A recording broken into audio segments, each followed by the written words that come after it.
Now, this game, which was supposed to be Sunday Night Football, now has moved into the 4 o'clock time slot because the NFL doesn't want to be left holding the bag. Hey, Sunday Night Football's on. Who's on? Nobody's on. COVID got this game. So rightfully so, the NFL is about that bottom line, a smart business decision to take a game not worried about COVID, slide it in. So if something does happen to that Las Vegas game and you got to move it to Monday or Tuesday, it's not going to affect any primetime football here on Sunday night. But I have to tell you, a lot of things have changed during the week, specifically since we last spoke on Tuesday going over it, and that being the entire offensive line for Las Vegas, who I do think is going to be back outside of Trent Brown, who's one of the best left tackles in football. He's on the COVID list with COVID, obviously asymptomatic, like 99.999999999% of athletes are actually, don't have any problems, could probably play the football game, but you don't want to transmit the disease around. So they're waiting to see if they can get some of those offensive linemen back to practice.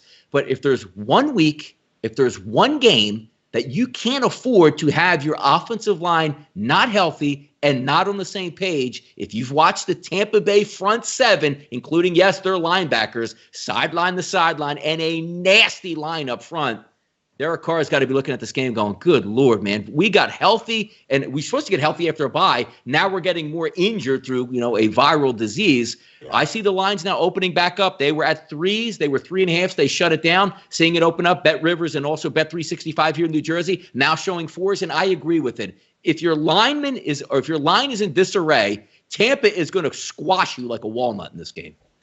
Exactly, and you mentioned the pass rush. Tampa Bay, 22 sacks this year, second best in the NFL. And now your entire offensive line is in quarantine, and your secondary is not all that great. Chris Godwin is now going to be a week healthier. Leonard Fournette is supposed to be coming back from Tampa Bay. They looked really good last week against Green Bay.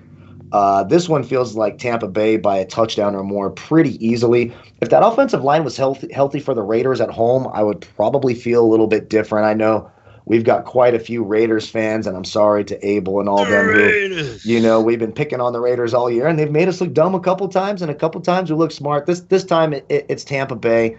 I think Tampa Bay stomps all over Vegas. I just hope this game plays. And again, I wouldn't go bet this game right now. I would wait until Saturday, because if they're already moving the game to earlier in the day and you're seeing player after player from that Raiders team being quarantined, et cetera, and their contact tracing and all that stuff, I would hold off on it, even though I like the line right now. You don't want your money being tied up for 2 weeks or whenever they reschedule it. I wouldn't be tied up for that game, but just from a betting perspective, you don't know who's in the game actually playing yet, which is the reason why they took it off the board. So there's better games on the card, unless it's Sunday and like, hey, game's going on, I know who's playing, right? Then you throw it in, exactly, and then in that spot you take the Bucs. If it's under a touchdown, you take the Bucs. That's just how I see it. So I'm comfortable with this lining moving up to 4.5, 5, even 5.5. I'm still happy to take the Bucs there. I just think they get after Derek Carr. They have more weapons. I don't know how the Raiders defense keeps up with all the weapons from the Tampa Bay Buccaneers, and that defense for the Bucs, so much better this year. They've always been a good run defense.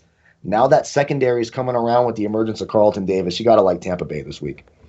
I do like Tampa Bay, and typically I would be all over the Raiders. A week off, rested and ready, knocked off Kansas City. Everybody's healthy. But again, if you're going to take that key cog, because you remember we're talking about going into that Kansas City game, not to say they would win, but we both had the Raiders to cover that game. You get your deep threat back in Henry Ruggs, but more importantly, Trent Brown was back for that game. You say, boy, I got my stalwart left tackle, the highest paid tackle in football, coming back to play, and that pays dividends. Now, not only is he out, you might be out with another couple guys on the offensive line, and that doesn't work against Tampa Bay. If you're playing Cincinnati, who cares who's on your offensive line, because they can't break a paper bag. But at this point, you really need your offensive line to be firing on all cylinders to take that extra few seconds to get Henry Ruggs open down the field. We'll see how it plays out, but you're right, Kyle. It's hard to bet this game early without knowing the actual players in the game, or if it's even going to be played on Sunday or pushed back.